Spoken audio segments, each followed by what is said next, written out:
Hello students, इस video में हम लोग एक और क्वेश्चन करेंगे कंसाइनमेंट अकाउंटिंग चैप्टर से। ये जो क्वेश्चन है ये है आपका एबनॉर्मल लॉस का। This is the full fledged question. देखिए, Ramesh consigned 2000 million ton of chemical at a cost of ₹800 per million ton to John.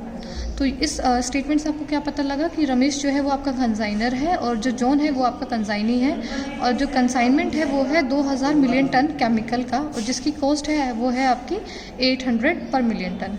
Ramesh paid freight and insurance charges of ₹2000 of the above. Ramesh यानी कि जो consignor है उसने freight and insurance पे किया है कितना, 20,000 रुपीज़ का। 500 million ton of chemical were destroyed by fire in transit. अब देखिए क्या इन्फॉर्म किया हुआ है कि 500 मिलियन टन जो केमिकल्स था वो डिस्ट्रॉय हो गया है बाय फायर। तो जो बाय फायर जो आपका चीज़ें डिस्ट्रॉय होती है वो आपका एबनॉर्मल लॉस होता है। तो 500 यूनिट्स का आपको यहाँ पे क्या है, एबनॉर्मल लॉस है। John clear the balance of 1500 million ton of chemical and sold 1000 million ton at average price of ₹1000 per million ton. John ने क्या किया है, 1500 मिलियन टन को क्लियर कराया है और 1000 मिलियन टन केमिकल उसने सेल कर दिया, और जो सेलिंग प्राइस है वो है ₹1000 per million ton. John incurred following expenses. ये सारे खर्चे हैं जो जॉन ने किए हैं। जॉन आपका कंसाइनी है यहाँ पे। गोडाउन रेंट उसने पे किया है 5000, इंश्योरेंस पे किया है 3000, उसके बाद क्लियरिंग चार्जेस पे किया है 4500 के। आगे पढ़ते हैं। Insurance claim was received against fire ₹4 lakh. जो इंश्योरेंस क्लेम है वो रिसीव हुआ है हमें फायर के अगेंस्ट 4 लाख रुपीज़ का।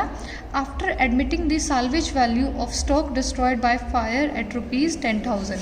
ये सैल्वेज वैल्यू है कि जो स्क्रैप फायर के बाद बच गया होगा उसको सेल ऑफ करके 10,000 रुपये आपको रिसीव हुए हैं।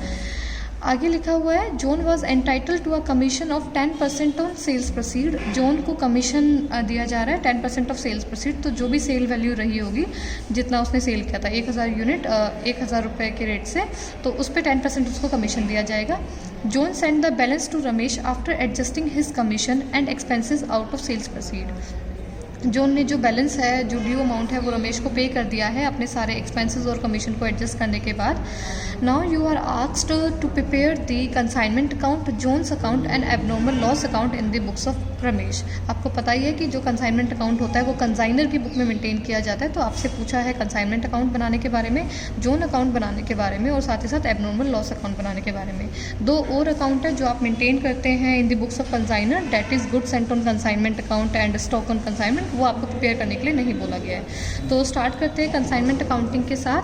सबसे पहले जो कंसाइन हुआ है गुड उसकी एंट्री करते हैं। तो हम उसकी एंट्री करेंगे to goods sent on consignment account. कितने का गुड कंसाइन हुआ, 2000 मिलियन टन है एट द रेट ऑफ ₹800। तो ये आपका टोटल हो गया है 16 लाख। ये हो गया कंसाइनमेंट का एंट्रिंग। उसके बाद फ्राइट एंड इंश्योरेंस पे भी किया गया था 20,000 रुपये। तो वो कंसाइनर ने पे किया, तो वो अपने बैंक अकाउंट से पे करेगा टू बैंक अकाउंट। ये उसने पे किया है 20,000 रुपीज़। नेक्स्ट पढ़िए। उसके बाद आपको इन्फॉर्म किया गया कि 500 मिलियन टन का केमिकल डिस्ट्रॉय हो गया है इन ट्रांजिट। तो ये जो एबनॉर्मल लॉस है ये सिर्फ कॉस्ट नहीं, इसमें हमें नॉन रिकरिंग एक्सपेंस भी ऐड करने पड़ते हैं। तो हम वैल्यूएशन करेंगे एबनॉर्मल लॉस का।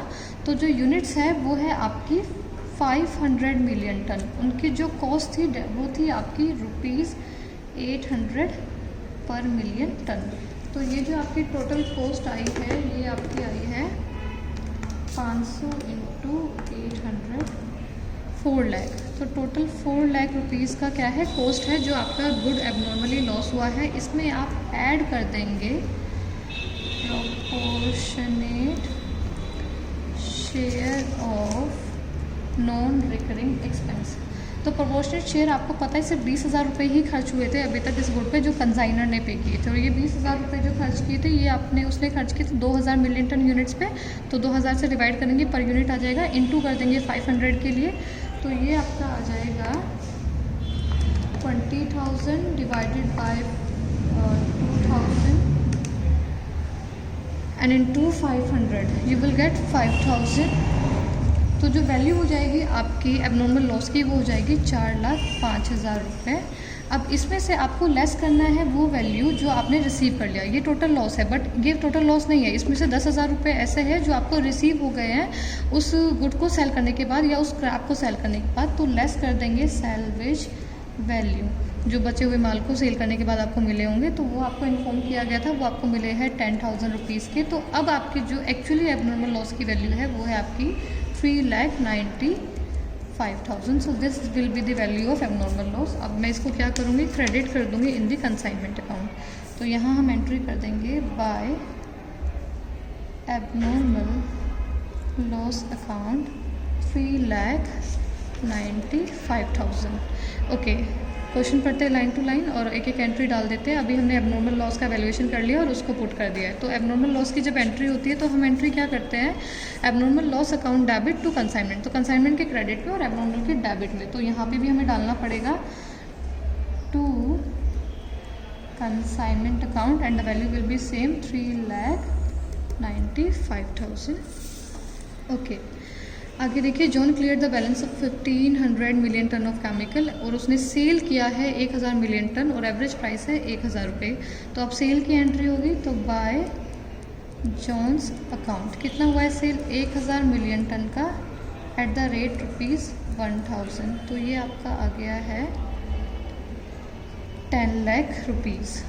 ओके, सेल होने के बाद आपको एक्सपेंसेस का इन्फॉर्मेशन गिवन है जो जॉन ने पे किया है, तो वो जॉन के नाम से आ जाएंगे टू जॉन अकाउंट। क्या क्या पे किया उसने, गोडाउन का रेंट पे किया है ₹5,000, उसके बाद पे किया है इंश्योरेंस ₹3,000 और उसके बाद पे किया है क्लियरिंग चार्जेस जो कि है 4,500 की। तो टोटल आपका आ गया 5,3,8 प्लस 12,500। ओके, उसके बाद हम करेंगे सेल का एंट्री हो गया। सेल के जो उस बाद जो एक्सपेंसेस गिवन थे वो एंट्री हो गई। इंश्योरेंस क्लेम रिसीव हुआ है, तो जब क्लेम रिसीव होता है तब हम एंट्री करते हैं insurance claim account debit to abnormal loss account. तो एबनॉर्मल लॉस अकाउंट क्रेडिट होता है और नाम लिखेंगे बाय इंश्योरेंस क्लेम अकाउंट। कितने का क्लेम उन्होंने एडमिट किया, उन्होंने एडमिट किया है हमारा 4 लाख का claim. Okay, next, after admitting the salvage value of the stock destroyed by fire 10,000, the John was entitled to commission of 10% on sales proceed.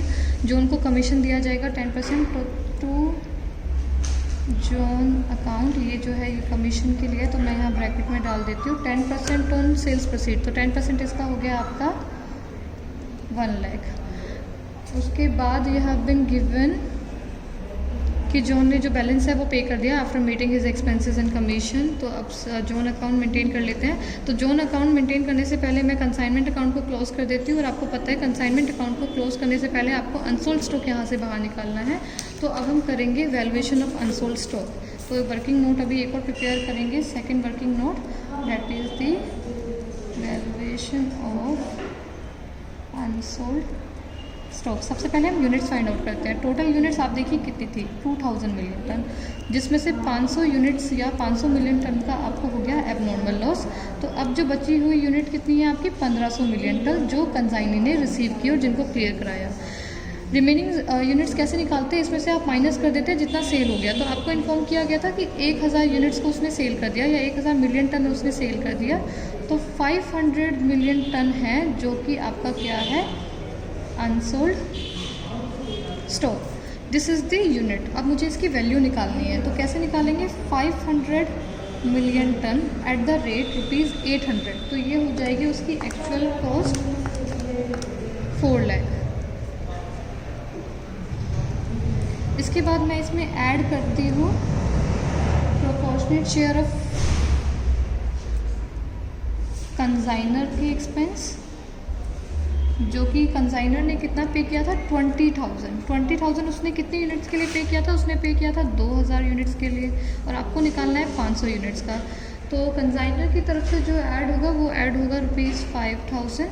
उसके बाद मैं इसमें ऐड करूँगी proportionate share of consignee expense, consignee ने देखिए क्या क्या चीज़ें पे की थी। कंसाइनी ने पे किया है गोडाउन का rent, insurance and clearing charges. Rent जो है आपका रिकरिंग एक्सपेंस है, तो हम इसको चार्ज नहीं करेंगे क्लोजिंग स्टॉक में, हम सिर्फ इंश्योरेंस और क्लियरिंग चार्जेस को ही ऐड करेंगे।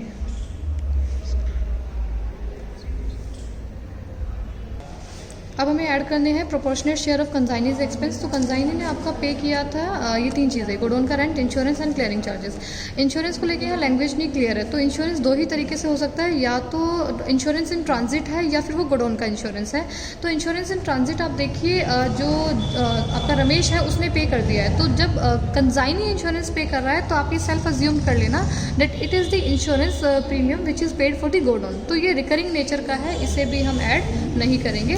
उसके बाद क्या बचा, क्लियरिंग चार्जेस। तो जो गुड्स को उसने क्लियर कराया ये उसके लिए पे किया 4500, तो सिर्फ यही हमें क्या करना है यहाँ पे प्रोपोर्शनेटली ऐड करना है। तो 4500 उसने पे किया कितने गुड्स को क्लियर कराने के लिए, 1500 मिलियन टन्स को क्लियर कराने के लिए। हमें कितने के लिए निकालना है, 500 के लिए।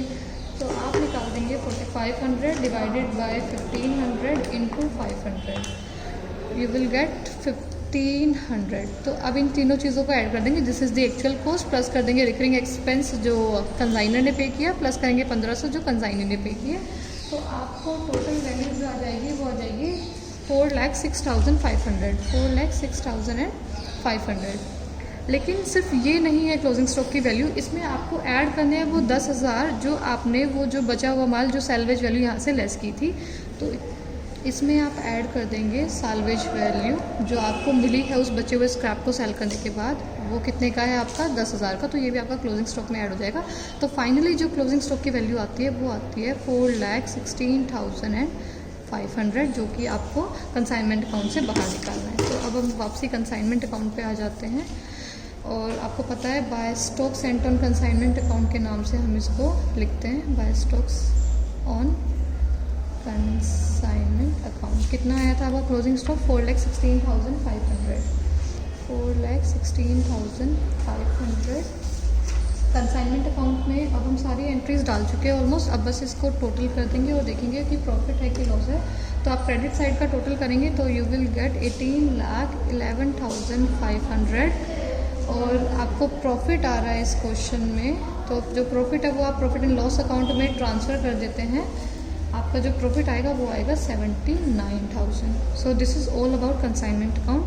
सारे खर्चे गुड्स को डिस्पैच किया, कंसाइनर के खर्चों को डाला, कंसाइनी के खर्चों को डाला, उसका कमीशन डाला, उसके बाद यहाँ एबनॉर्मल लॉस जितना हुआ था वो वहाँ से बाहर निकाला कंसाइनमेंट अकाउंट से, जो ने जो सेल की थी वो डाली, और बचा हुआ स्टॉक यहाँ से बाहर निकाला। ये 2 चीज़ें आपको वैल्यू इसका निकालना पड़ेगा थ्रू वर्किंग नोट्स।